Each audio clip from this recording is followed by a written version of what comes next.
عمرہ گناہوں کا کفارہ ہے اور حج مبرور کا بدلہ صرف اور صرف جنت ہے۔ پیارے نبی صلی اللہ علیہ وسلم فرماتے ہیں العمرۃ الی العمرۃ کفارۃ لما بینہما، ایک عمرہ دوسری عمرہ تک دونوں کے درمیانی چیزوں کا کفارہ ہے۔ حضرات مثال کے طور پر آپ نے 2010 میں ایک مرتبہ عمرہ کر لیا، اب 2023 میں آپ دوسری مرتبہ عمرہ کرنے کے لیے جا رہے ہیں۔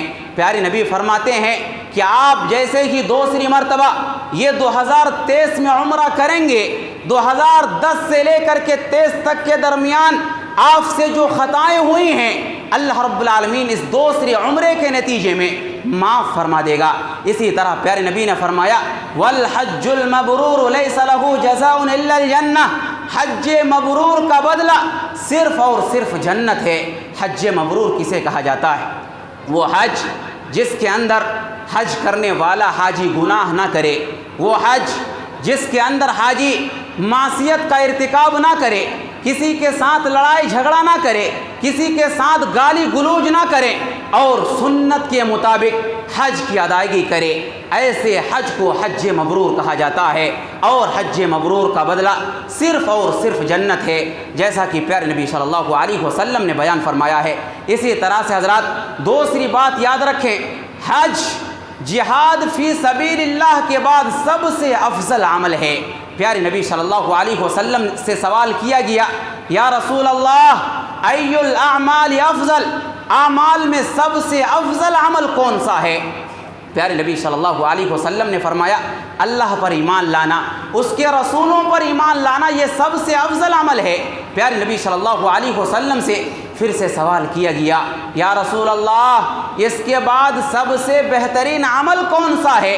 پیارے نبی صلی اللہ علیہ وسلم نے فرمایا الجہاد فی سبیل اللہ، اللہ کی راہ میں جہاد کرنا یہ سب سے بہترین عمل ہے۔ پیارے نبی صلی اللہ علیہ وسلم سے پھر سے سوال کیا گیا یا رسول اللہ جہاد فی سبیل اللہ کے بعد سب سے افضل عمل کون سا ہے؟ پیارے نبی نے فرمایا حج مبرور، وہ حج جس کے اندر حاجی کوئی گناہ نہ کرے، جہاد فی سبیل اللہ کے بعد یہ سب سے افضل عمل ہے، یہ حج کی فضیلت ہے۔ اسی طرح سے حضرات تیسری چیز یاد رکھیں، حج کرنے والا جب صحیح طریقے سے حج کر کے واپس لوٹتا ہے تو وہ گناہوں سے اس طرح سے پاک و صاف ہو جاتا ہے جیسے اس کی ماں نے اس کو ابھی جنم دیا ہو۔ پیارے نبی صلی اللہ علیہ وسلم نے فرمایا من حج، جو انسان حج کرے اور حج کے دوران حج کے ارکان کی ادائیگی کے دوران کوئی گناہ نہ کرے، فسق و فجور کا کام نہ کرے، کسی کے ساتھ لڑائی جھگڑا نہ کرے، پیارے نبی نے فرمایا رجع من ذنوبہ کیوم ولدتہ امہ، وہ انسان جب حج کرنے کے بعد اپنے گھر کو لوٹتا ہے گناہوں سے اس دن کی طرح پاک و صاف ہو جاتا ہے جس دن اس کی ماں نے اس کو بے گناہ جنم دیا تھا۔ حضرات ایک بچہ جب ماں کے پیٹ سے پیدا ہوتا ہے اس کے اوپر کوئی گناہ نہیں ہوتا، بالکل اسی طرح ایک حاجی جب صحیح طریقے سے حج کر کے لوٹتا ہے تو اس کو مکمل طریقے سے گناہوں سے پاک و صاف کر دیا جاتا ہے۔ اسی طرح سے حضرات ایک اور چیز یاد رکھیں، پے در پہ حج اور عمرہ کرنے سے فقیری ختم ہو جاتی ہے، محتاجگی ختم ہو جاتی ہے، مفلسی ختم ہو جاتی ہے اور گناہ مٹا دیے جاتے ہیں۔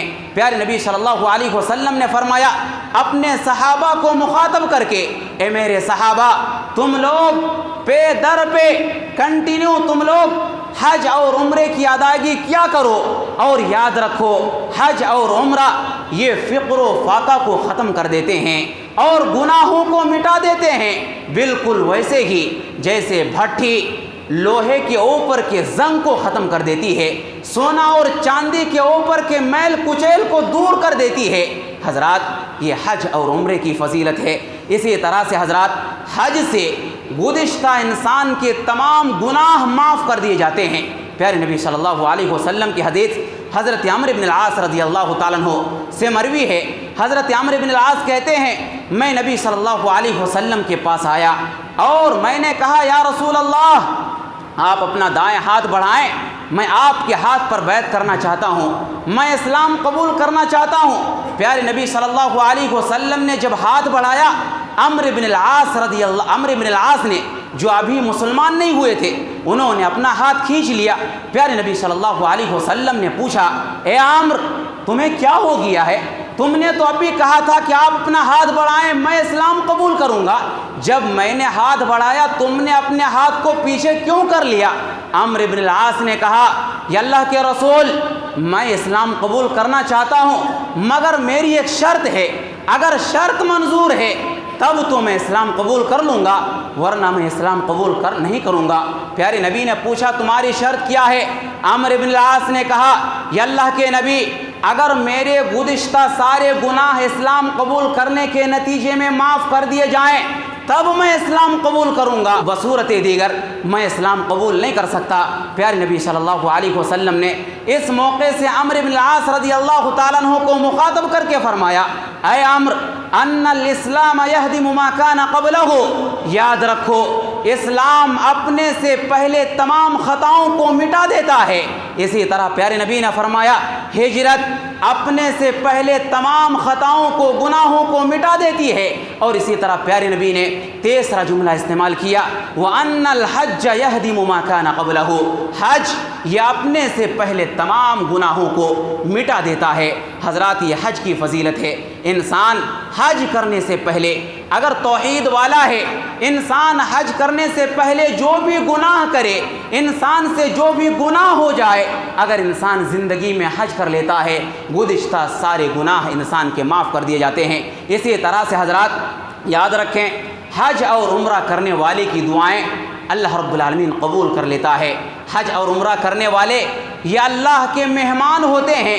پیارے نبی صلی اللہ علیہ وسلم نے فرمایا، اللہ کے راستے میں جہاد کرنے والے، حج کرنے والے اور عمرہ کرنے والے وفد اللہ، یہ اللہ کے مہمان ہیں۔ اللہ رب العالمین نے ان کو پکارا، انہوں نے اللہ رب العالمین کی دعوت پر لبیک کہا، وَسَأَلُوهُ، اور جب انہوں نے اللہ رب العالمین سے سوال کیا، فَأَعْطَاهُمْ، اللہ رب العالمین نے ان کو عطا کر دیا۔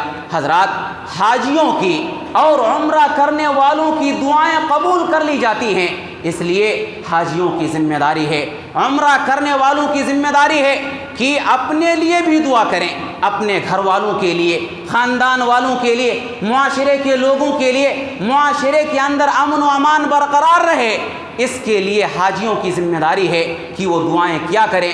اور یاد رکھیں کہ آپ کی دعائیں بارگاہ ربانی میں قبول کر لی جاتی ہیں۔ اسی طرح سے حضرات یاد رکھیں، حج اور عمرہ عورت، کمزور، بوڑھے اور بچے کا جہاد ہے۔ عورت کو، بوڑھے، کمزور اور بچے کو جہاد میں جانے کی ضرورت نہیں ہے، حج کر لے، جہاد کے برابر ثواب مل جائے گا۔ اما عائشہ نے سوال کیا، یا رسول اللہ، ہم آپ کے ساتھ غزوے پر کیوں نہ نکلیں، ہم آپ کے ساتھ جہاد کیوں نہ کریں؟ پیارے نبی صلی اللہ علیہ وسلم نے فرمایا کہ تمہارے لیے بہترین جہاد، تمہارے لیے اچھا جہاد حج مبرور ہے۔ تم حج مبرور کی ادائیگی کر لو، تمہیں جہاد کا ثواب مل جائے گا۔ اسی طرح سے حضرات، اگر کوئی انسان سفر حج پر نکلتا ہے اور کسی وجہ سے موت آ جاتی ہے، انسان کا انتقال ہو جاتا ہے، وہ انسان سیدھے جنت کے اندر چلا جاتا ہے۔ پیارے نبی نے فرمایا، جو انسان حج کے لیے نکلے اور وہ مر جائے، اللہ رب العالمین قیامت تک اس کے لیے حج کا ثواب لکھتا رہتا ہے۔ اور پیارے نبی نے فرمایا، جو انسان عمرہ کے لیے نکلے اور عمرہ کرتے ہوئے اس کا انتقال ہو جائے، قیامت تک اللہ رب العالمین اس کو عمرے کا ثواب اور عمرے کا اجر عطا فرماتا ہے۔ حضرات، یہ حج کی فضیلتیں ہیں جو پیارے نبی صلی اللہ علیہ وسلم نے بیان فرمایا ہے۔ اسی طرح سے حضرات، ایک آخری بات یاد رکھیں، ایک بہت ہی شاندار حدیث ہے۔ پیارے نبی صلی اللہ علیہ وسلم نے اس حدیث کے اندر حج کی بہت سی فضیلتوں کو اجاگر کیا ہے۔